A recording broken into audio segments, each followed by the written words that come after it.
अगर आप एक यूट्यूबर है तो आपने फेयर यूज के बारे में जरूर सुना होगा। ये एक ऐसी चीज है कि भाई साहब आप दूसरों का कंटेंट इस्तेमाल कर सकते हो और आपको कोई भी कॉपीराइट नहीं आएगा, क्योंकि आप भैया फेयर यूज के अंदर इस्तेमाल करोगे।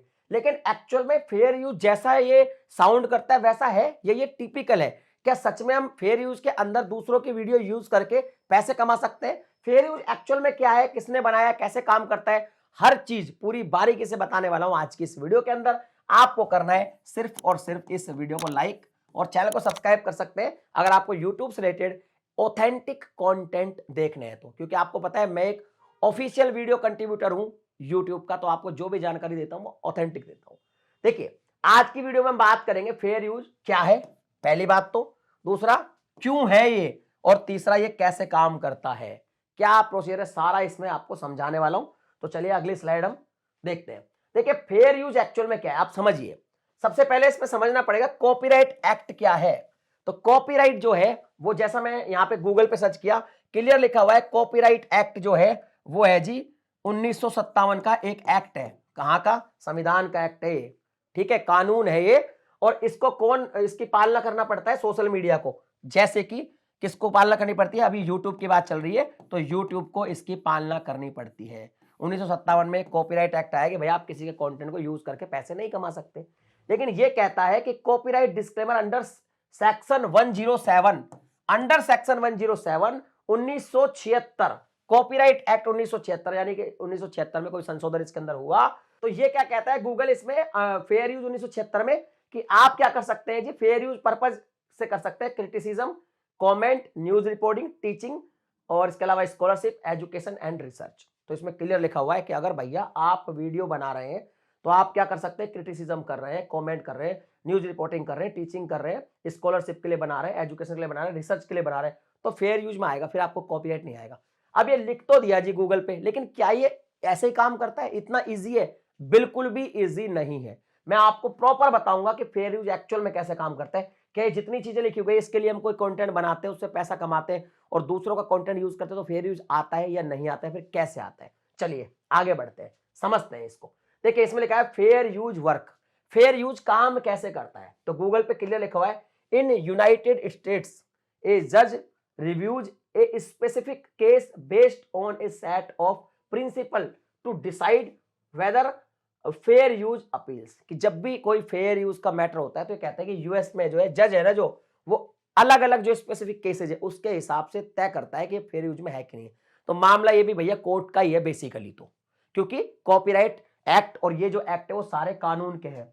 तो ये कहता है, अब जैसे यूएस की बात करें तो यहां पे एक चीज और लिख रही है कि different countries regions have different rules about when it's okay to use material without the copyrighted owner permissions. तो ये कहता है कि वैसे तो अलग अलग जो कंट्री है उसमें अलग अलग रूल्स होते हैं, बट मैं आपको बता दूं कि ये जो फेयर यूज जो है ना, ये सारी कंट्री में सिमिलर तरह काम करता है, कि कुछ कुछ कंडीशंस में आपको फेयर यूज मिलेगा और कुछ कुछ कंडीशन में आपको स्ट्राइक आएगी। यहां भी ये लिखता है कि फॉर एग्जांपल, है ना, लिखता है कि commentary, criticism, research, teaching, news reporting might be considered fair use. Might be लिखा हुआ है, ध्यान रखना। यानी कि ये क्लियर नहीं है कि अगर आप भैया न्यूज के रिपोर्टिंग के लिए, क्रिटिसिज्म के लिए, टीचिंग के लिए, एजुकेशन के लिए अगर इस्तेमाल करते हो किसी और का कंटेंट, तो आपको भाई साहब फेयर यूज के अंदर डाल दिया जाएगा और आपको कोई भी कॉपीराइट स्ट्राइक आवे ही ना। ऐसा बिल्कुल भी जो है फिक्स नहीं है, माइट भी है, हो सकता है नहीं आए। समझते हैं इसको पूरा और अंदर इसके डीप जाते हैं। देखिए सबसे पहले तो मिथ समझते हैं। ये फेयर यूज को लेकर मिथ बहुत है। पहला मिथ क्या है? हमने वीडियो में डिस्क्लेमर दे दिया, किसी का यूज किया वीडियो, हमने अपने वीडियो के अंदर डिस्क्लेमर दे दिया कि भाई हमने तो फलाने का वीडियो यूज किया है, तो क्या हम पे फेयर यूज लगेगा? नहीं। ये बिल्कुल भी मतलब एक पूरी तरह से एक है ना बात मैच्योर नहीं है कि ऐसा होगा ही होगा। हो सकता है आपको कॉपीराइट लग जाए, हो सकता है जी आपको कॉपीराइट लग जाए। यानी कि कुल मिला के बात यह है कि डिस्क्लेमर देने से फेयर यूज में आप चले जाएंगे, ऐसा बिल्कुल भी सही नहीं है। क्रेडिट दे दिया आपने वीडियो में, किसी का कंटेंट यूज किया, क्रेडिट दे दिया। कई लोग कहते हैं ना हमने तो सब क्रेडिट दे दिया, अब तो फेयर यूज में हो गया, हमें कॉपीराइट नहीं लगेगा। नहीं जी, ये भी गलत बात है। आप चाहे क्रेडिट दे चाहे डिस्क्लेमर दे, अगर सामने वाला आपको स्ट्राइक देगा तो स्ट्राइक लगेगी, 100% लगेगी। दूसरा, कुछ लोग कहते हैं जी 15 सेकंड से कम का यूज करा है हमने तो, या कुछ लोग कहते हैं जी 10 सेकंड से कम का यूज करा है हमने तो, कुछ कहते हैं जी 30 सेकंड से कम का यूज किया है सामने वाले का, तो फेयर यूज में आगे नहीं भाई साहब, ये भी बिल्कुल नहीं है। आप कितने भी सेकंड का यूज करो, फेयर यूज इस बात को पुख्ता नहीं करता कि आपने अगर इतने सेकंड से कम का किया तो वो फेयर यूज लग ही जाएगा। फिर कहता है बेसिस ऑन रूल, हमने तो रूल के हिसाब से काम किया है जी, हमने न्यूज रिपोर्टिंग की है अपनी वीडियो में, फिर किसी और का वीडियो यूज कर लिया, अब तो ये फेयर यूज में जाएगा।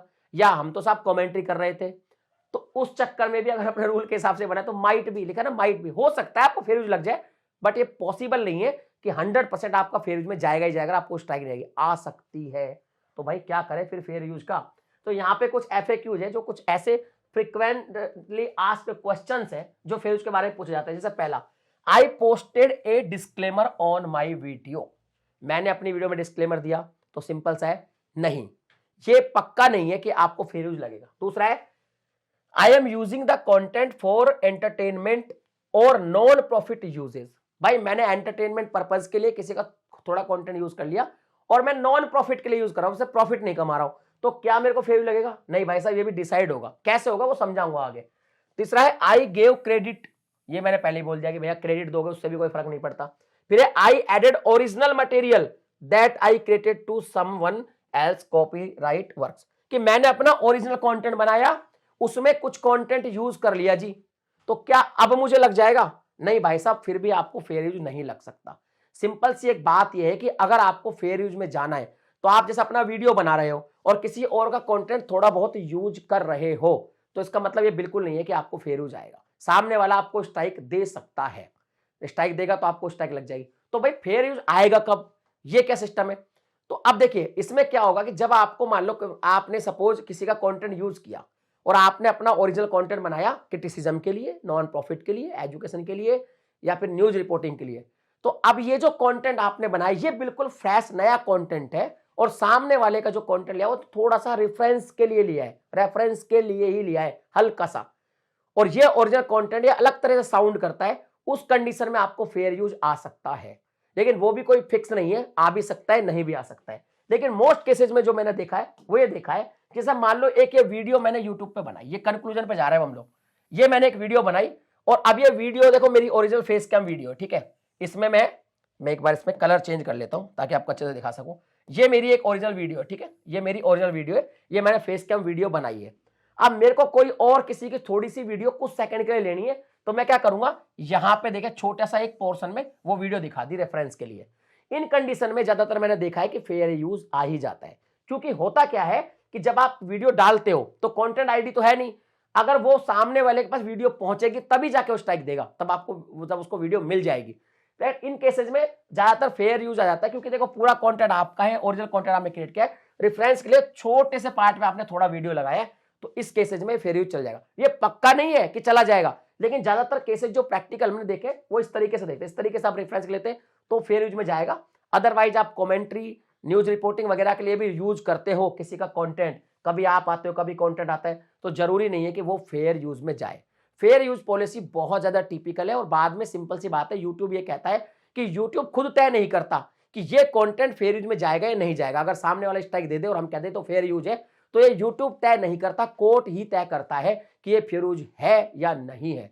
सिंपल सा है, यूट्यूब ने क्लियर कट कह रखा है। तो मैं फेयर यूज के बारे में एक ही कंक्लूजन, एक ही लाइन दूंगा, सोच समझ के यूज करना, वरना भैया स्ट्राइक आ सकती है। और एक और लाइन इसके बारे में बोलूंगा, ये नॉनसेंस है, ये बिल्कुल नॉनसेंस है, आप खुद से पता ही लगा पाते कि ये मेरा वीडियो पेज में जाएगा या नहीं जाएगा। सिंपल सा है, तो फेयर यूज यही है। तो कभी भी आप ऐसा मत सोचना कि किसी का कंटेंट यूज करूंगा, डिस्क्लेमर दूंगा, क्रेडिट दूंगा, ये दूंगा वो दूंगा, और भैया मेरा कंटेंट पे कॉपीराइट नहीं आएगा, ये बिल्कुल गलत बात है। बाकी फेयर यूज के बारे में फिर भी आपका कोई ओपिनियन हो, कोई सवाल हो, तो आप कमेंट सेक्शन में लिख देना। मिलता हूं अगली वीडियो में नए टॉपिक के साथ, तब तक के लिए जय हिंद।